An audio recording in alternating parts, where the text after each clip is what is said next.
what the next step would be in terms of varsity. And the normal plan is to go be a lawyer, you know, which is what I actually did. I applied. Okay. Go UOFs for LLB. And then a week before that, a friend of mine gave me a brochure from AFTA. Okay. When there were still brochures, but like their brochure was like glossy and like it was selling you the life. You know? No, AFTA's good at that. No. It was selling you the life. Yeah. I looked through that thing. And then I showed it to my dad and I was like, hey, look at this. Yes. And then my dad saw the registration fee and he was like, eh? What? Where's the registration fee? That was probably her dad's reaction. It was. No, it really was. It was. We had a serious conversation about this because we looked at the fees after that. And I said, I really want to go to this place because it was selling you the life, you know? Girl, you better sing. I bought the life. Come on, you know. So my dad was like, well, if this is really what you want to do, I mean, I don't know if there's money in this thing, but I'm going to encourage it, you know.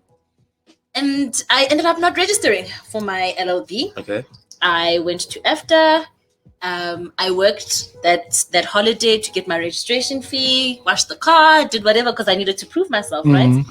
And I did that. Then we got there. My dad dropped me off, literally gave me everything that I needed at Labori. Yeah. Same day, left me to my own thing. Like he was like, find your way. Yeah. So I had to go and find where the school was. I had to go and register, and then I had to try and make friends. And I was like, yo, I am lost here. So adulting has begun officially. Yeah. Yes. This is adulting now. Luckily, another girl from my school decided to study the same course. Okay. So we ended up finding out about each other, and then we lived together. Beauty. Yeah, beauty. Yeah. And 15 years later, Here we are. Wow. Yeah. And in that 15 years, you started your business. Yes. Right. Business is. Oh, businesses. Okay, no, cool. I like break it down for me. Let me not. Put some respect on that. Thank you. I do Put some apologize. respect on that. Let's talk about the business part quickly before we come back into. It is a business, entertainment you're right. part. But everything falls under that one roof. Okay. So we have an agency that trains actors. That signs up actors or manages actors and their talent. We're also venturing off now into the influencing side of things to obviously go with the times. Sure. And we have presenters on our books as well as the college. So we have a accredited college at the moment that trains actors to do what they want to do. And this is our first stop. Acting is our first stop. The bigger picture is to have a full-blown performing arts college, you know. It's going okay so far, and we survived the lockdown. But how was that? Almost didn't. How was that during lockdown? How was business? How did you conduct your business? Listen, I don't know about you guys, but there were a lot of repeats on television. So, you know what that meant for us? Zaka. That meant no work. Oh, at that all. was not the repeat. No, I'm thinking what royalties. What do you mean? How can they look at Remember, at the end of the day, the contract is between the actor and the production company. Yeah. It's not between myself and the artist. Okay. So that means there's have no casting calls. There's no.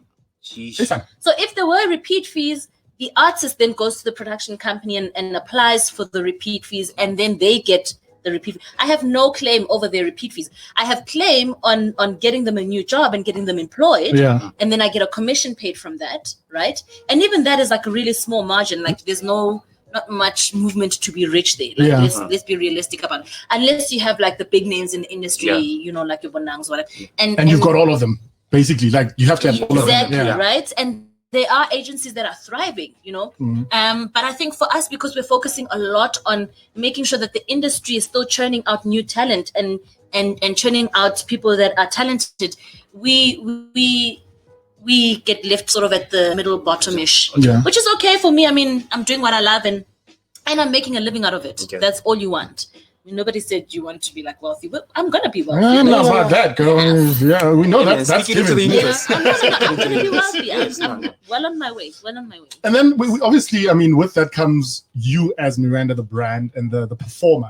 Brand. Yeah, and I love how you handle your brand. By the way, go onto her website and have a look at how she handles herself. Miranda can't go around calling yourself a brand. She just walks around with the cameraman. I mean, she's got better cameras in here than we do. We're just like, okay, right?